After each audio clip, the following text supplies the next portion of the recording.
Pessoal, boa tarde.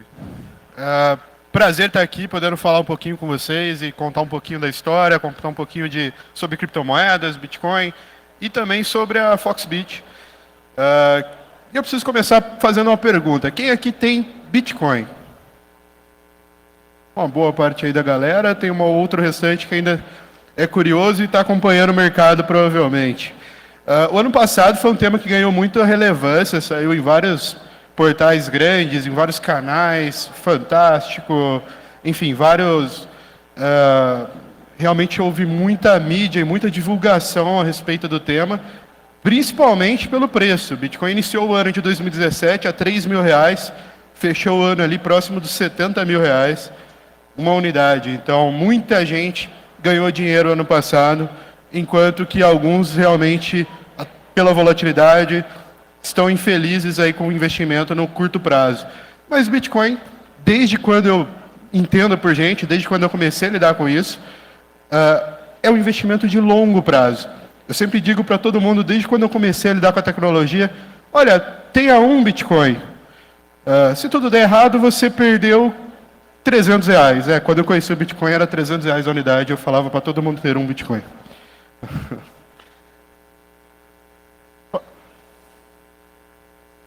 Tá passando. Foi. Bom.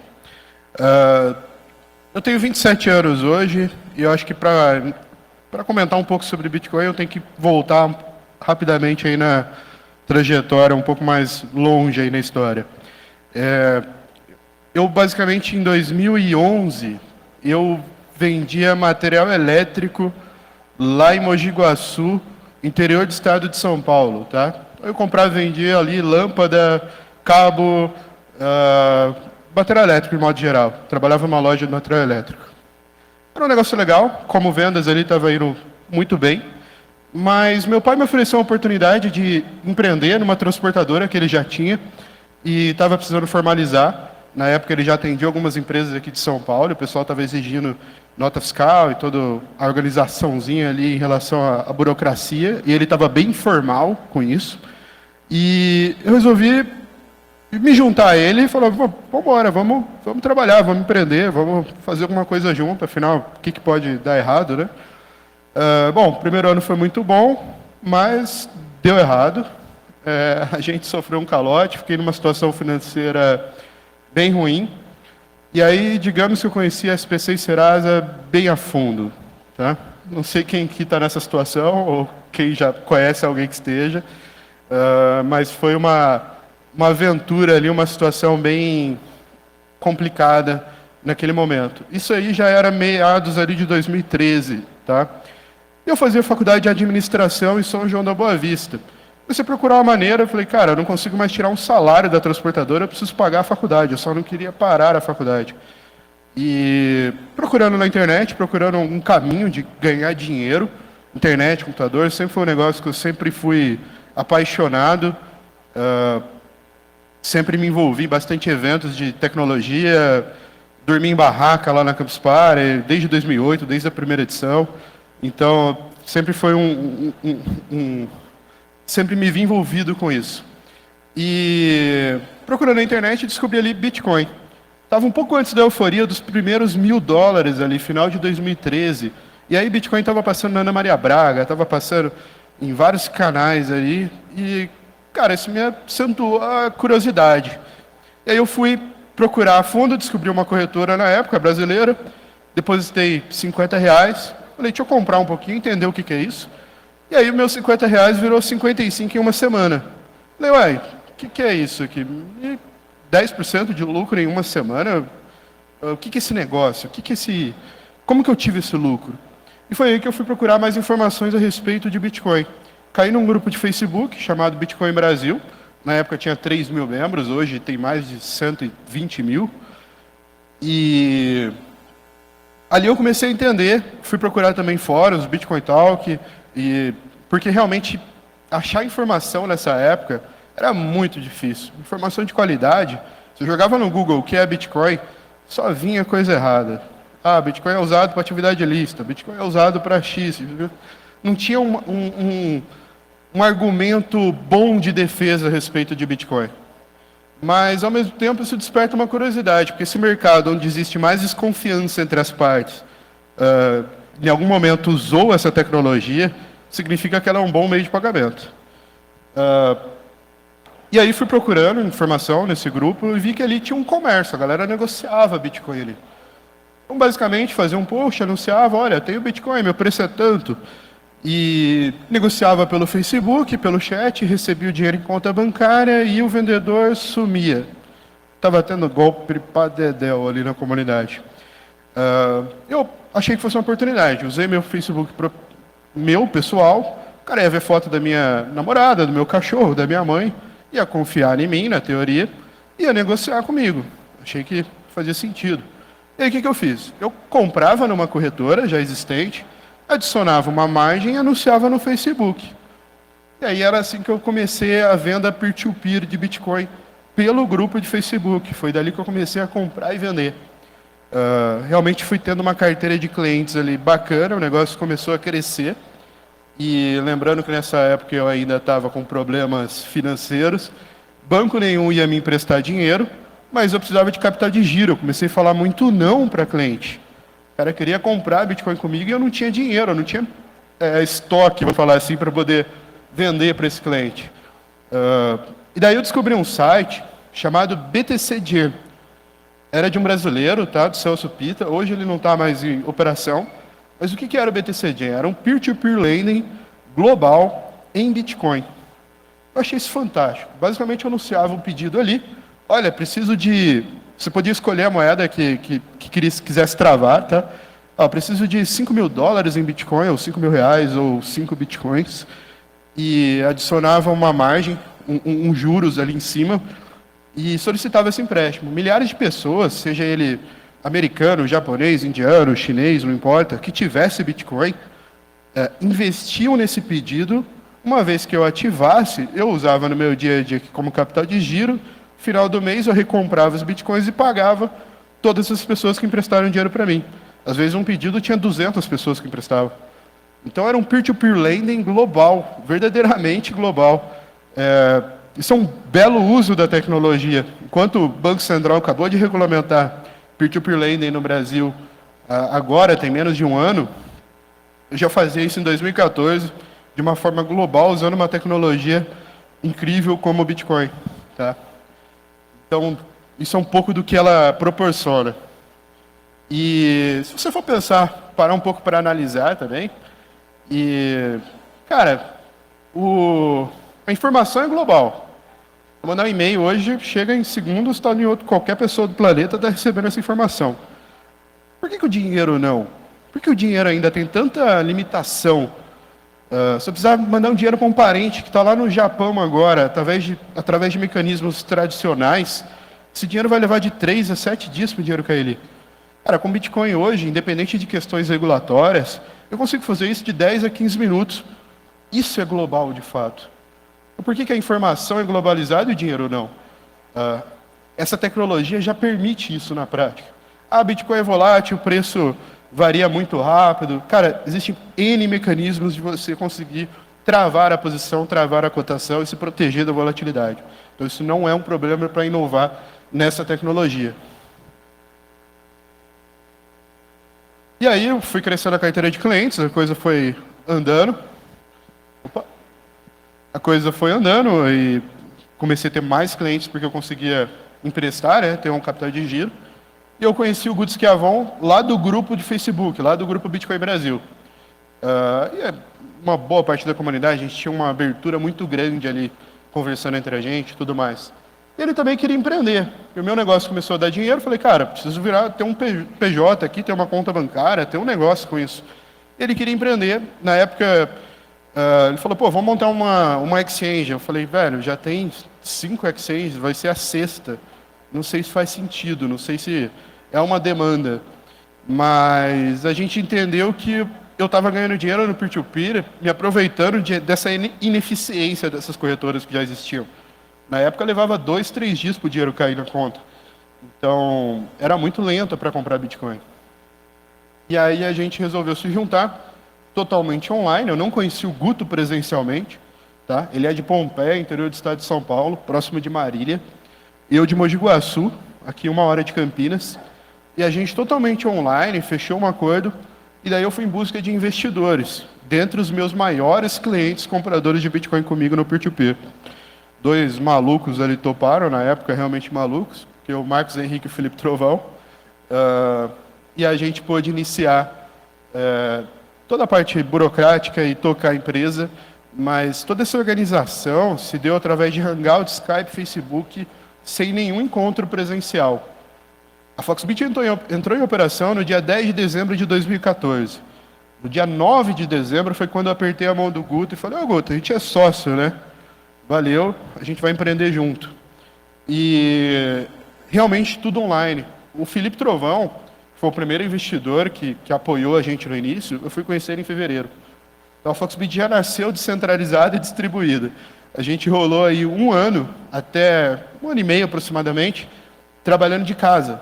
Então, trabalhava no meu quarto, o Guto no quarto dele, lá em Pompeia, e era assim que a gente funcionava no dia a dia, por esse período aí de 1 ano e meio até meados de 2016. Ali. Em abril de 2016, eu tive um novo sócio, investidor anjo, Bernardo Faria, e aí o Bernardo investiu na gente, e através desse investimento a gente conseguiu vir para São Paulo, conseguiu ter um primeiro escritório, que era, na verdade, um mesão do coworking, aqui em São Paulo, lá na Nova Independência, na Plug Coworking.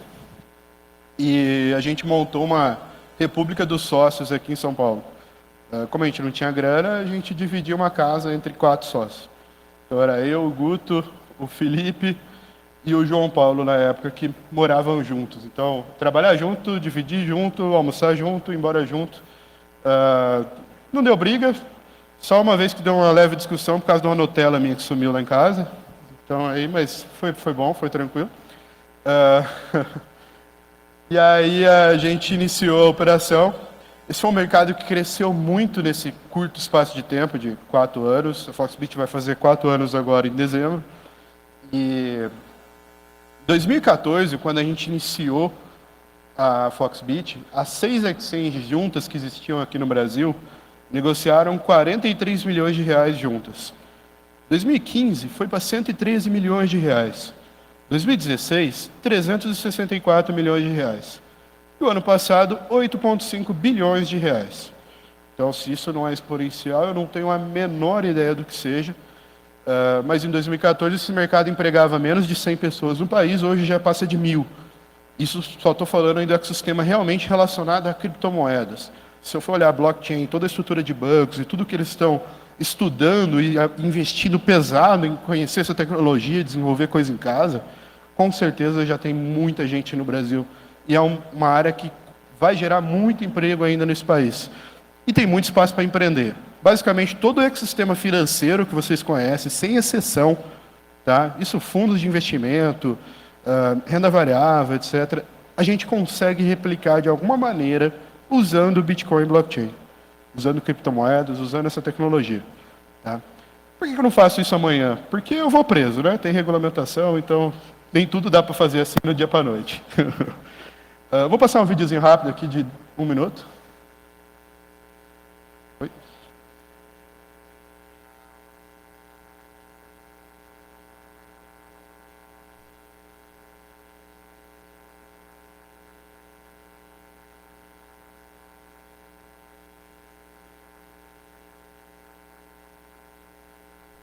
Tá sem som. Bom, tá sem som aqui, o pessoal vai arrumando, mas esse novo ecossistema, essa nova classe de ativos, o pessoal pergunta, mas Bitcoin vai dar certo? Cara, já deu. Já é um mercado que negocia bilhões diariamente, tem países sérios como o Japão, a Alemanha, que regulamentaram, independente de se a regulamentação vai ser muito positiva ou não, você tem um fato de países como o Japão se movendo para pensar numa estrutura que dê segurança jurídica para todo mundo que está investindo nisso, é muito positivo para a tecnologia. E isso, claramente, a resposta se dá em volumes. O Japão, ano passado, no começo do ano, negociava menos de 3% do volume global, e chegou próximo dos 60% no final do ano passado. Então, esse aval, essa positividade em relação à tecnologia e essa segurança jurídica trouxe volume e dinheiro para o mercado. Conseguiu? Não? Eu passo aqui, depois a gente...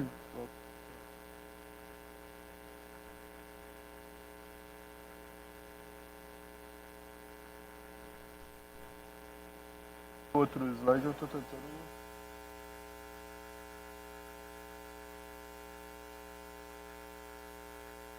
Mas afinal, pô, bacana, legal, tecnologia show, o negócio cresceu, hoje a gente emprega mais de 50 pessoas.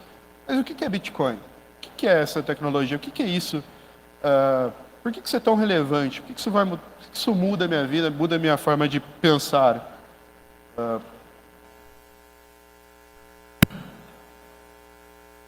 Não está funcionando, passador. E eu gosto dessa frase que ela basicamente fala, cara, todo dinheiro é uma questão de crença. Inclusive o salário vem de sal. Ao longo da história da humanidade, muitas coisas diferentes foram usadas como instrumento de troca. Desde concha até pedra, enfim, muitos outros mecanismos diferentes como meio de pagamento.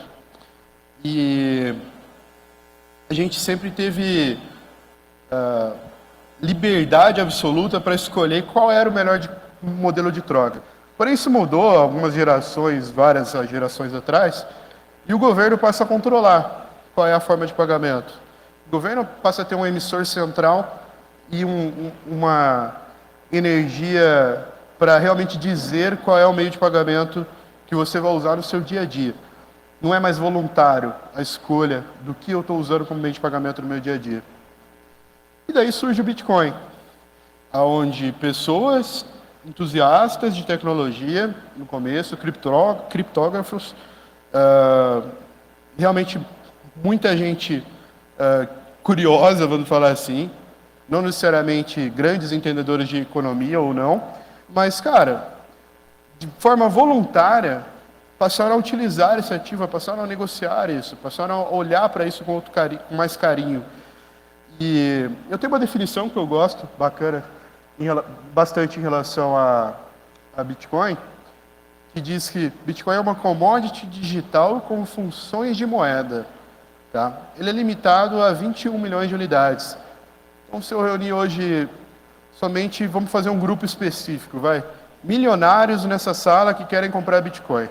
No mundo existe pouco mais de 50 milhões de pessoas que têm mais de $1 milhão de patrimônio. Já não tem Bitcoin para cada um.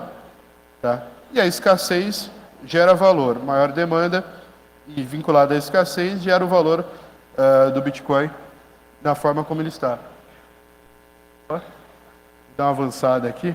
Mas hoje o mercado brasileiro representa 0,05% do volume global transacionado. Um mercado muito pequeno, que com certeza dá para crescer muito ainda. Fazendo separação aqui por Bitcoin, você tem a moeda japonesa e americana como dominante aí do ecossistema em relação à negociação. E esse é um pouco do perfil, através de uma pesquisa aí do CoinTimes, perfil de usuários que utilizam Bitcoin no país. Tá? A maioria deles tem conta em bancos digitais. Então, verdadeiramente aí, uma corretora de Bitcoin tem o cliente mais digital que possa existir no ecossistema financeiro. E quem criou o Bitcoin? Cara, esse não é o Satoshi Nakamoto, tá? Esse aqui é o Marcelo, acho que trabalha com a gente lá.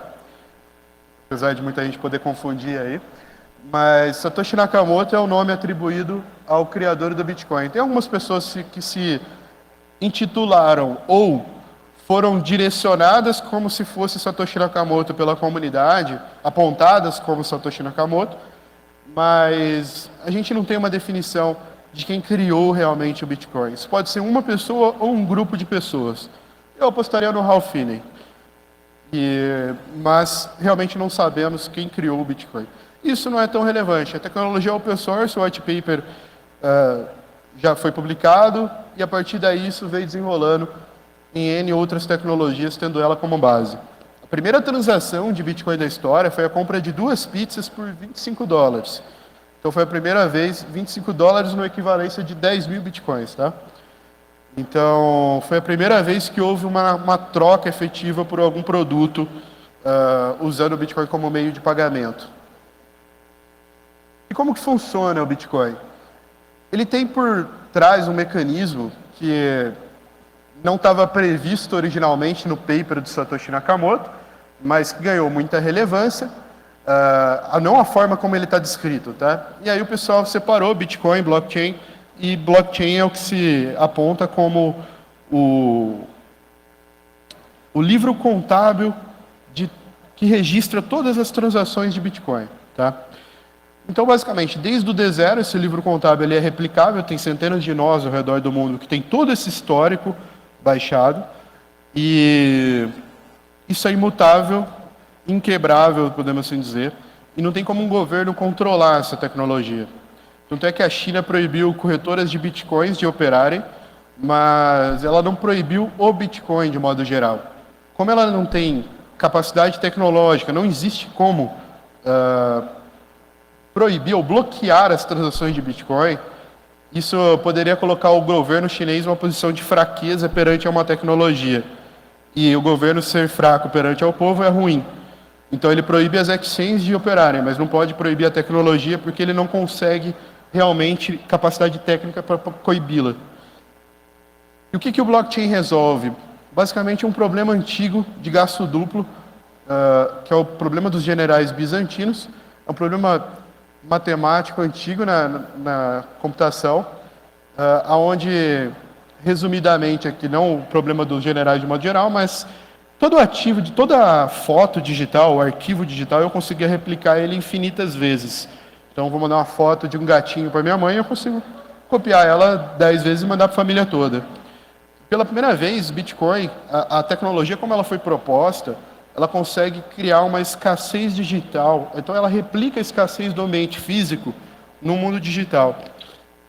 Nenhuma outra tech tinha conseguido resolver esse problema antes e colocar isso de uma forma tão brilhante de pé. E daí foi uma possibilidade aí de surgir o Bitcoin.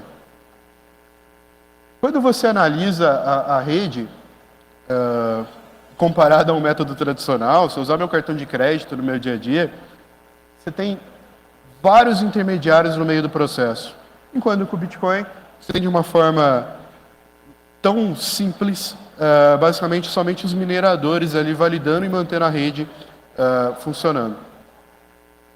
Isso permitiu a criação, alguns anos depois, de uma segunda fase da tecnologia, que a gente pode chamar aqui dos ICOs, Initial Coin Offering, que é um paralelo aí ao IPO tradicional de bolsa. Basicamente, eu uso essa tecnologia, que me consegue recriar um banco de dados imutável e escasso, né, sem condição de eu recriar ele infinitas vezes, para recriar tokens e criar tokens em cima disso. Eu consigo, por exemplo, vou avançar rapidamente, criar um token que represente o equity da minha empresa, que te dê direito a ações. Eu poderia criar um token que representasse 1 metro quadrado desse salão. Então, eu não tenho dinheiro para comprar esse salão, mas eu posso comprar 1 metro quadrado e ter dividendos em relação a isso. Uma vez que eu tenha a posse desse metro quadrado e alguém alugou esse metro quadrado, eu posso receber dividendos. Preciso do dinheiro, vou numa bolsa como a Foxbit e simplesmente vendo esse metro quadrado. Então a tecnologia lhe permite fazer isso de uma forma matematicamente inquebrável. Muita gente usou os ICOs para se alavancar e fazer captação de dinheiro ano passado. Nos últimos 12 meses aí, superou os 11 bilhões de dólares captados através desse novo mecanismo. E até digo que para a Foxbit não tem mais sentido a gente fazer um IPO e centralizar geograficamente no Brasil e na B3, sendo que eu tenho uma tecnologia que eu conseguiria tokenizar o meu equity e ter um valor de mercado muito maior, porque eu permitiria que qualquer pessoa no planeta conseguisse comprar e vender uma fração ali do meu share da minha empresa, tá? Então, por que eu vou usar uma tecnologia ou um ecossistema geograficamente centralizado na B3 se eu tenho uma tecnologia que não tem mais domicílio bancário, não tem mais a figura de uma entidade central. Eu posso realmente estar livre para poder usar isso globalmente.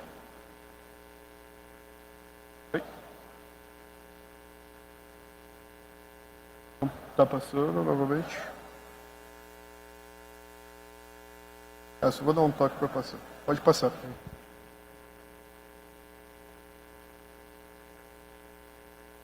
Oi?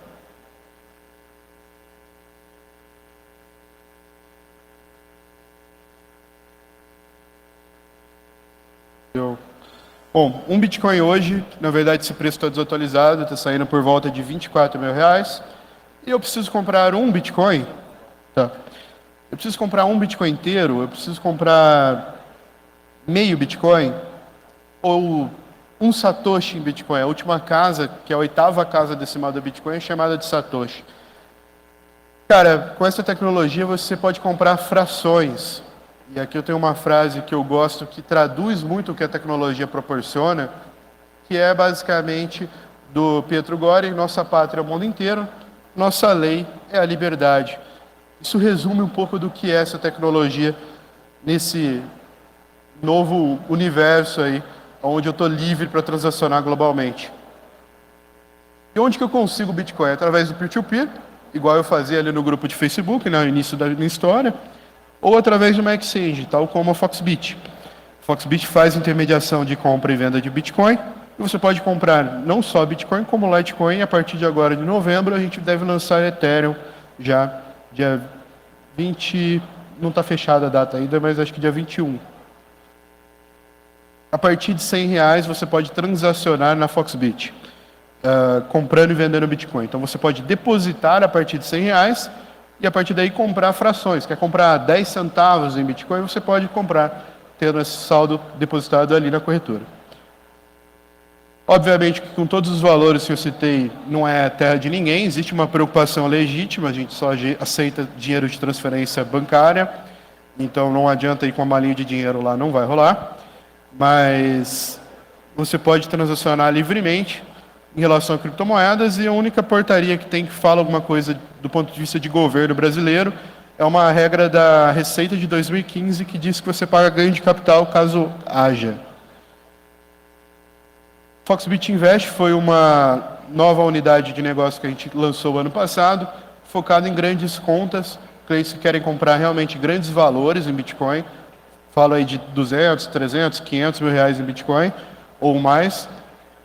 E surgiu muito esse perfil meados do ano passado, com a explosão do preço principalmente, atraiu realmente gente que estava diversificando e olhando para a cripto como uma parte do seu investimento em renda variável.